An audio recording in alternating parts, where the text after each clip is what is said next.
So when the communism in Europe you're fighting fell, the NGOs did not disband. Somehow they got bigger. They got more money. They got more power. And now they've truly become, they label themselves the protectors of democracy.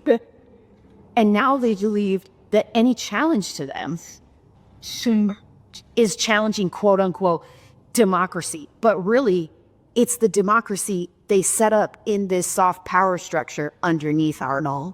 And it's Democrats and Republicans? Yes. I cannot tell you enough how much both are involved. It is everywhere. Now we even have members of Congress. So we have sitting members of Congress that actually sit on the NGOs right now. They vote in Congress for money for themselves, and they sit on the same NGOs that they're voting to get money. It is a huge conflict of interest, and it's buried very deep. Is it all about the money? I think that people, they're the way of good. Listen, I think they believe they're doing a good mission. I believe that they've told themselves that I think they truly believe that without their influence that the Western world will fall. That's what their parents talk about. And it means that their power is top priority. And that also means that obviously their finances are the top priority. So yes, to answer your question, it is all about the money. But they tell themselves a good story, you know, all villains do. Is there any... Boy. So we got to talk about one of the most fascinating interviews that I have listened to in a long time. An interview that I think should be shared far and wide, okay? Because transparency is coming to Washington, and this is why Democrats and Republicans as well, too, some Republicans, are freaking out about the efforts of Doge. Because Doge has inspired people like this woman, data Republican, who's already been doxxed by the liberal media, to use AI, to use technology in order to expose the corruption of our current political system, okay? And a lot of the corruption comes from NGOs, these non-governmental organizations that get money, massive sums of money from the government in order to carry out these missions, right? A lot of times they're talking about promoting democracy, but what's actually happening is that they are exhibiting soft power, okay? They're using that soft power in order to maintain influence and control, and probably most importantly, to make money, right? That's what's happening when it comes to the relationship between these non-governmental organizations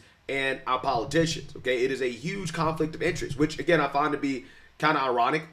Democrats are boo-hooing and crying about conflict of interest now when it comes to Doge and working with President Trump. But the reason why is because they're projecting, right? Which is what they always do. What they cry about the most are probably things that they are engaged in themselves, right?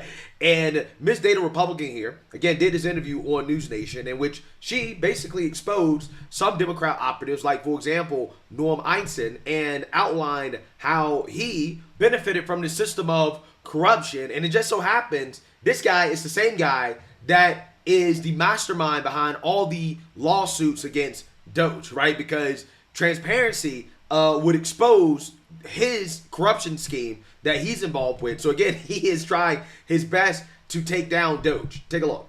Then he started attacking the rule of law left and right. And I'm litigating all these cases, fair disclosure. The Constitution says that people born here are citizens. Oh, no. I say what the Constitution is, not what everybody has always agreed, pick and choose. The court stopped him. I just got a preliminary injunction in that case. That's great. Congratulations. The identities of all Americans that are in the Treasury system. I'm going to send a bunch of young hackers from Doge into the Treasury systems to pour over that legally protected information. I got an order in that case.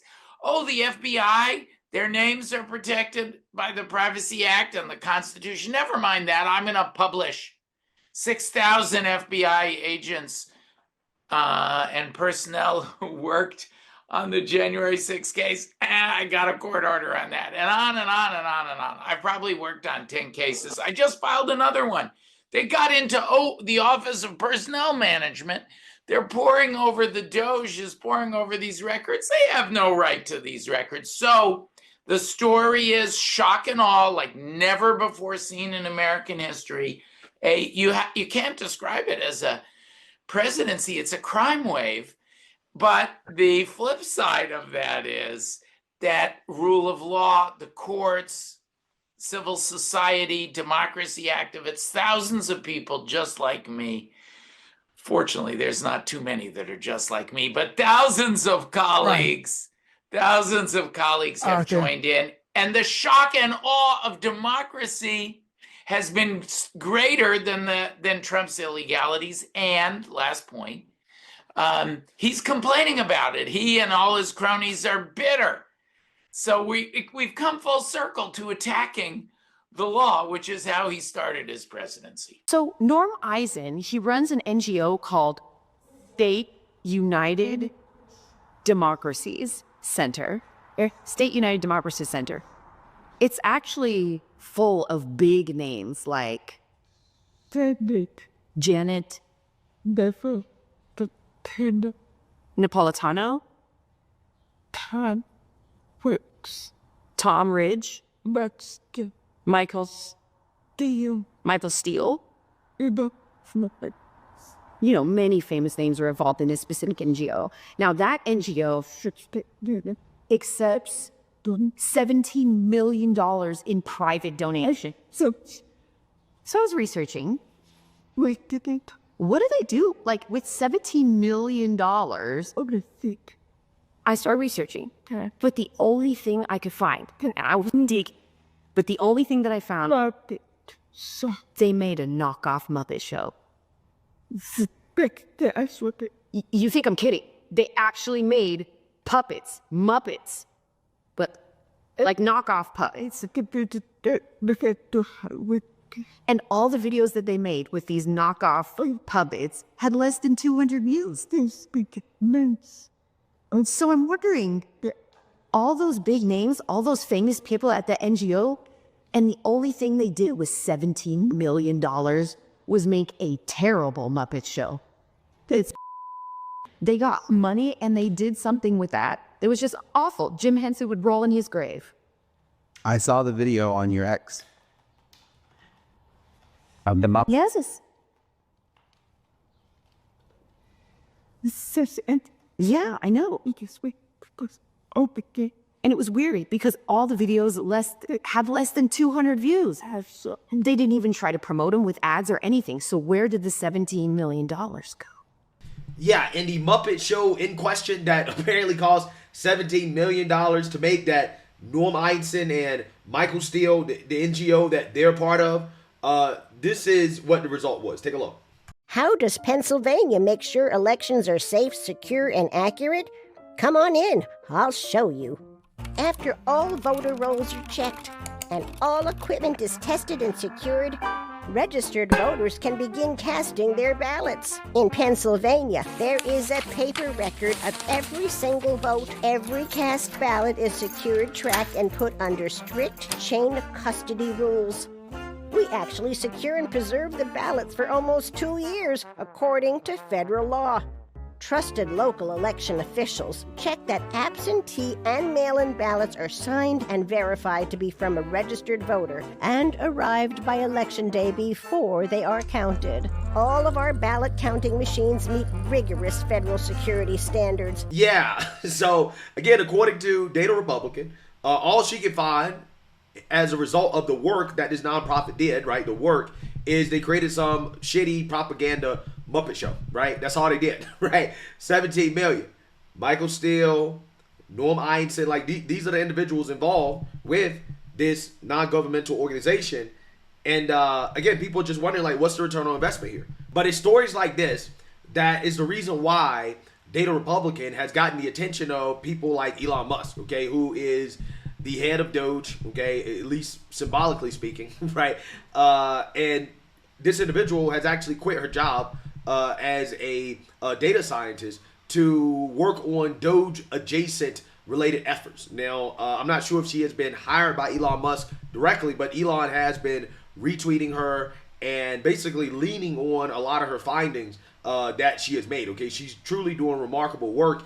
And in fact, it gets even better, okay, because apparently she's going to use AI in order to expose the corruption of not just the Democrats, but also the Republicans as well, too. Okay, and she's going to try to create a web that can piece together where the money's going and how the money benefits certain politicians when the government decides to hand out these grants, these contracts, you know, the money that they do to these non-governmental organizations. So again, this is fascinating stuff, and I love the fact that Doge has inspired people, right, our most talented individuals, to partake in trying to bring transparency to the government. And again, this is why Democrats are freaking out so much. So without further ado, let's get into it. I use AI to analyze the Form 990s, you know, that we can find, the award searches. People can search all of that. And what the AI does is it helps to figure out the connections. And the information's been out there. My website helps you search it, but the AI is what puts the connections together. And it helps me figure out the relationship. The other use of AI was back in December. And we used AI to read 1,000 pages omnibus, the omnibus bill. And so we used the AI to go through the omnibus bill and read those thousands of pages to help us understand, because thousands of pages of reading, one human, 10 humans. But hey, that's the point, right? The point of these 1,000+ page omnibills is that they don't want people to read it, right? And again, that's the amazing thing that I love about this. I love this so much. I just love the fact that, again, you have talented people that say, hey, let's use our cutting edge technology to bring transparency to the government, to do good, okay? To help the American people understand exactly what our politicians are up to, right? And again, this is what they're freaking out about. This is what they're freaking out about.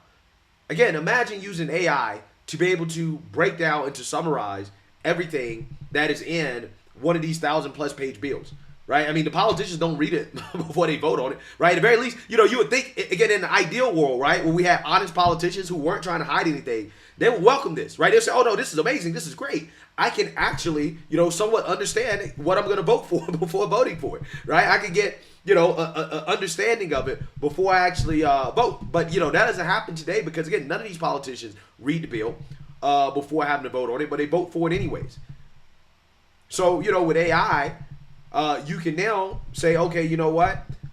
When this bill is released, we can go ahead and have AI read it and summarize it for us so that the American people can see what the politicians don't want them to see, right? What the politicians don't want them to read. Because, again, that's the point of making the bills so big and so massive, is that they don't want you to read what's actually in the bill, okay? So, again, this type of work is important, and that's why this woman, she must be protected at all costs, right? At all costs, she must be protected, okay? Because the media, they're really going to start going after her. It's one of those things where you just see it coming. You see it coming. I know your focus was USAID. What's next? Is there a certain part of the government now that you are really focusing in on? Yeah, two things. So my project right now is to work on analyzing connections and relationships between people in the government, because if you research me long enough, you start to notice that they're all working together. They're all married. They're all in-laws. They know each other. They all sit on the same board for many years. And that, yeah, they're all on the same team. They're all on the same team.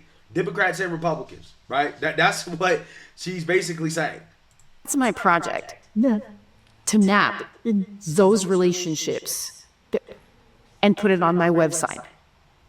Are you ever scared? Because exposing things like that, the ways people are making big money secretly within our government, seems like it could put you at risk. Oh, yes, we had to change the way we live entirely, quickly. But you know, That cause sometimes God calls you for a mission, and you must answer that call. Wow. Wow. I love this. I love this so much. This is a great story. There you have it, guys. That is what they're freaking out about. That is what they're really concerned about. They don't want you to know how these politicians are making big money, okay, from your taxpayer dollars being funneled to their nonprofit, non-governmental organization friends, right? And the American people don't benefit, okay? The politicians benefit. They get more rich and they get more powerful off of our taxpayer dollars. And people wonder why these politicians who make less than $200,000 a year in most cases, right? When we talk about salary, how they're becoming multi-millionaires. Well, this is one of the reasons, right? And we've seen this happen before. I mean, this is standard stuff. I've covered this with Chicago. I've covered this in California. They use tax dollars to funnel to their nonprofit friends, and then the nonprofit friends then turn around and give kickbacks to the politicians. California spent $20+ billion to fight homelessness and did not get anybody off the street. They didn't get anybody off the street, right? Homelessness went up because the money was being funneled to the liberal nonprofits, and they were taking that money and they were enriching themselves instead of accomplishing the alleged mission. But again, the mission was always to launder the money. The mission wasn't actually help anybody to solve any problems. And this is so pervasive in our politics, guys. Again, this is why they're afraid of Doge. This is why they don't like what Doge is doing, is because this type of corruption is so prevalent. And if it gets exposed, then, you know, people are going to have a lot of issues with that, right? It's going to cause a whole lot of backlash against our current system, and it could bring down the whole scheme. And that's the last thing that they want. So again, this woman must be protected at all costs. Elon definitely should be trying to get this woman some security because, again, they're going to go after her hard, okay, big time. But she's doing God's work, and, you know, I hope she continues to do what she's doing, because what she's doing is necessary. So let me know what you guys think. Make sure you like, comment, and subscribe. Most importantly, share a Black conservative perspective. Peace.